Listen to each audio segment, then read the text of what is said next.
हम सब जानते हैं कि किसी भी स्टेट की इकोनॉमी को जो चीज चलाती है वो है उसका एक बड़ा शहर। लेकिन क्या हो अगर भारत के सबसे बड़े राज्य के पास ऐसा कोई इंजन हो ही ना। उत्तर प्रदेश की कहानी कुछ ऐसी ही थी और आज हम इसी अनोखी दास्तान को समझेंगे। एक पल के लिए सोचिए, कर्नाटक की जो कुल कमाई है यानी जीएसडीपी, उसका 40% हिस्सा अकेले बेंगलुरु से आता है। ये होता है एक असली इकोनॉमिक इंजन।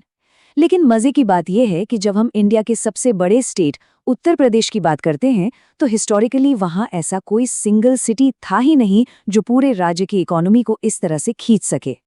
तो जाहिर है जहां एक गैप होता है वहां एक अपॉर्चुनिटी भी पैदा होती है, और उत्तर प्रदेश के इसी इकोनॉमिक वैक्यूम ने एक नए सितारे के उदय के लिए स्टेज तैयार कर दिया। और वो सितारा कोई और नहीं बल्कि नोएडा है। आज नोएडा जिस गौतम बुद्ध नगर जिले में आता है ना, उसकी इकोनॉमी करीब 2 लाख करोड़ रुपए की है, यानी 26 बिलियन डॉलर्स।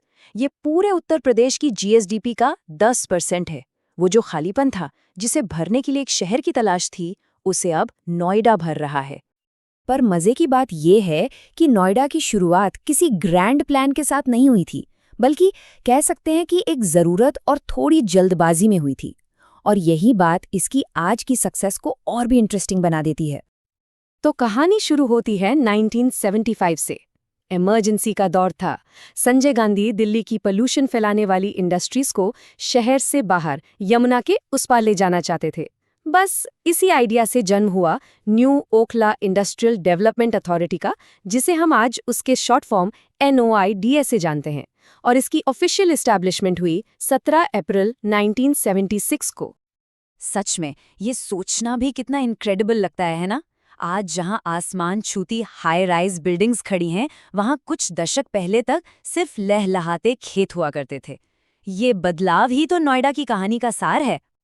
तो खेतों से एक जगमगाता शहर बनने तक का सफर तो हमने देख लिया, पर सवाल यह है कि आज नोएडा की इस इकोनॉमिक बूम के पीछे की असली ताकत क्या है? इसके 2 मेन ग्रोथ इंजन्स हैं। नोएडा की सफलता की इमारत 2 बहुत मजबूत पिलर्स पर खड़ी है।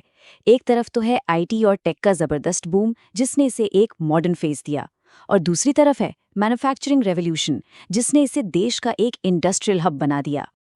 और मैन्युफैक्चरिंग में इस क्रांति को जो असली पुश मिलाना, वो था सरकार की PLI स्कीम से।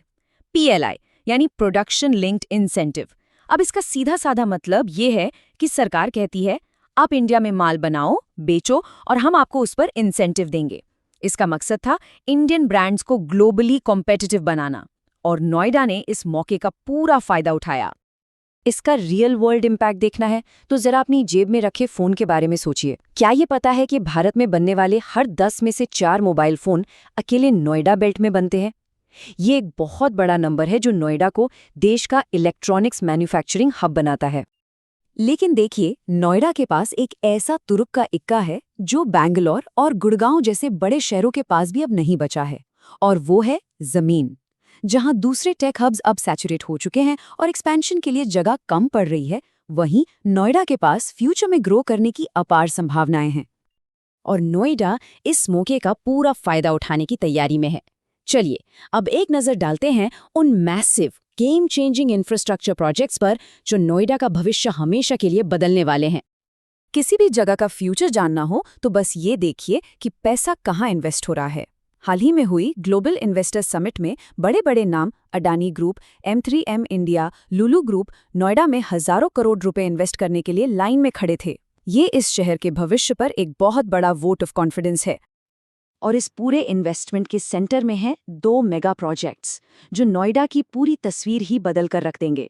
एक तरफ बन रहा है भारत का सबसे बड़ा हवाई अड्डा जेवर इंटरनेशनल एयरपोर्ट, और दूसरी तरफ शेप ले रही है एक विशाल इंटरनेशनल फिल्म सिटी।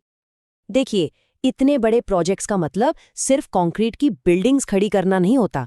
इसका असली मतलब है लोगों के लिए अपॉर्चुनिटी। जरा सोचिए, अकेले जेवर एयरपोर्ट से ही कम से कम 1 लाख नई जॉब्स पैदा होने की उम्मीद है। ये इस पूरे रीजन की इकोनॉमी और लोगों की जिंदगी को पूरी तरह से बदल कर रख देगा। तो सवाल ये उठता है कि आखिर नोएडा की इस सक्सेस स्टोरी का सीक्रेट क्या है? क्या ये सिर्फ right place at the right time वाली बात है, या इसके पीछे कोई सोचा समझा फॉर्मूला है? तो देखिए, नोएडा की कामयाबी कोई तुक्का नहीं है। ये तो एक परफेक्ट रेसिपी की तरह है, जिसके इंग्रेडिएंट्स बिल्कुल सही मात्रा में मिले हैं। दिल्ली से नज़दीकी का स्ट्रेटेजिक एडवांटेज, सरकार की प्रोएक्टिव पॉलिसीज, फैलने के लिए ज़मीन की अवेलेबिलिटी, वर्ल्ड क्लास इंफ्रास्ट्रक्चर और काम करने के लिए स्किल्ड टैलेंट पूल। जब ये सब एक साथ मिलता है तो ग्रोथ का एक ऐसा ही माहौल बनता है। तो इन शॉर्ट, नोएडा की कहानी इंफ्रास्ट्रक्चर, गवर्नमेंट पॉलिसी और ह्यूमन पोटेंशियल के एक परफेक्ट कॉम्बिनेशन की कहानी है। ये एक बेहतरीन केस स्टडी है कि कैसे एक शहर खेतों से उठकर एक पावरफुल इंडस्ट्रियल पावर हाउस बन सकता है। तो नोएडा की ये पूरी कहानी हमें एक बहुत ही इंटरेस्टिंग सवाल पर लाकर छोड़ देती है। जिस तरह से इस शहर ने खुद को ट्रांसफॉर्म किया है, क्या ये भारत के फ्यूचर में बनने वाले शहरों के लिए एक ब्लूप्रिंट, एक सफल मॉडल बन सकता है?